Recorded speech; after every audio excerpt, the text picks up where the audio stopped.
잠깐 대화를 나눈 것뿐인데 오래 여운이 남는 사람이 있어. 이런 사람들은 겉으론 쉽게 드러나지 않는 묘한 매력을 가지고 있는데 오늘은 은은하게 여운을 남기는 매력에 대해 딱 3가지 포인트로 정리해볼게. 사이번 10대, 20대 초반까진 타고난 생김새로만 외모가 평가되지만 20대 후반, 30대부터는 오래 머무른 생각과 생활 습관이 외모에 영향을 주기 시작하지. 자주 짓는 표정, 감정이 드러나는 눈빛, 건강한 식습관이 만든 낯빛, 습관적인 말투와 제스처, 굳어진 자세와 주름, 이런 요소들이 어우러져 인상 혹은 분위기라는 걸 만들어. 나이가 들수록 이 추가 항목들은 점점 늘어나기 때문에 자연스럽게 타고난 생김새의 비중은 줄어들 수밖에 없지. 그런데 이 분위기를 만드는 요소들은 워낙 방대하고 감각적이라 내가 왜 이 사람에게 호감을 느끼는지 딱 집어 설명하기 어렵지만 왠지 모르게 끌리는 느낌을 받게 돼. 그렇다면 이런 매력적인 분위기는 어디서 어떻게 해야 우러나오는지 좀 더 구체적인 포인트를 말해줄게. 일단 구독과 좋아요, 댓글로 사이봄의 기억에도 매력적으로 남아줄래? 짧은 만남에도 진한 매력을 풍긴다면 그 사람은 분명 건강한 사람일 거야. 왜냐하면 우리는 본능적으로 건강한 생명체에게 호감을 느끼거든. 그래서 매력적이라는 말은 건강하다는 것과 일맥상통하기도 해. 그리고 이 건강한 매력은 균형 잡힌 상태를 말하기도 하지. 너무 마르지도 너무 뚱뚱하지도 않고 무례하지도 과하게 친절하지도 않으며 지나치게 밝지도 불편하게 우울하지도 않은 사람. 이런 균형감 있는 모습을 유지하는 건 생각보다 쉽지 않아. 자신에 대한 깊은 이해가 있을 때만 가능한 일이지. 나를 나가 가장 잘하는 게 당연한 거지 무엇이 어렵단가?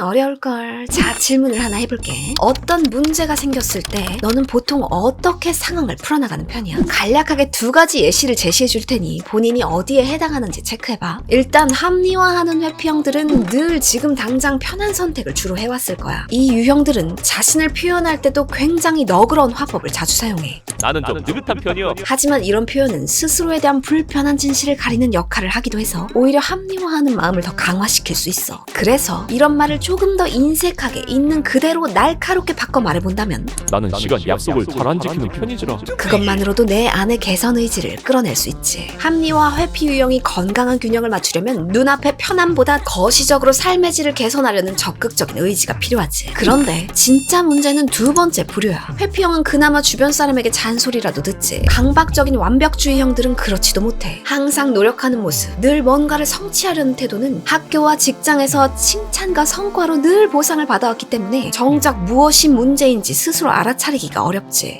완벽주의형에게는 합리화 회피형과는 정반대의 균형감이 필요해. 자기 비판적인 생각을 내려놓고 실수를 너그럽게 받아들이는 연습을 해야 하지. 잠을 충분히 자는 일, 약한 모습을 있는 그대로 드러내는 일, 남에게 도움을 청하는 일, 이런 것들은 모두 건강한 균형을 찾는 출발점이 될 수 있어. 이렇게 기울어진 균형을 맞추는 일을 바로 자기 친절이라고 부르지. 자, 이건 평생 머릿속에 새기고 살아야 할 아주 중요한 개념이니까 무조건 듣고 가야 해. 묘한 매력을 풍기는 사람은 대부분 자기 친절을 실천하는 사람이더라고. 자기 친절이란 잘 자고 잘 먹고 운동해서 몸을 건강하게 유지하고 내가 호기심과 자극에 민감하게 반응하고 심장이 사회적 유대와 자기 존중의 경계 안에서 고동치게 하는 것이다. 나의 건강과 행복, 삶의 질을 높이기 위한 모든 행동은 곧 자기 친절이야. 나를 행복하게 하는 것이 무엇이 어렵단가?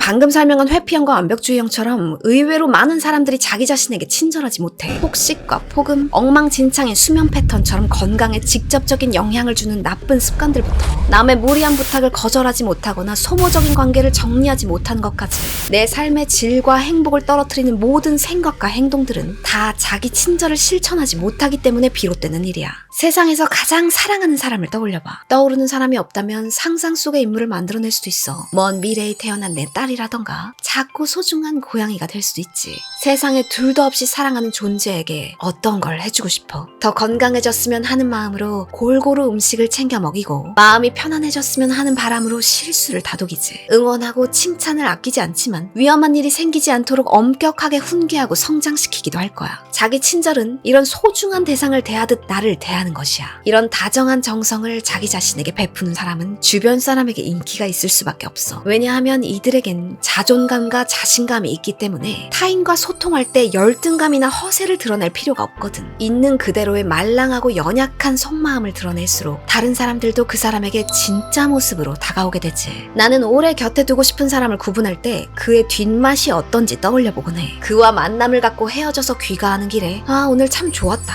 오늘 만남은 참 유쾌하고 따뜻했다. 이런 느낌을 주는 사람을 뒷맛이 좋은 사람이라고 생각해. 이런 사람들은 남에게도 자신에게도 친절하다는 공통점을 가지고 있었지.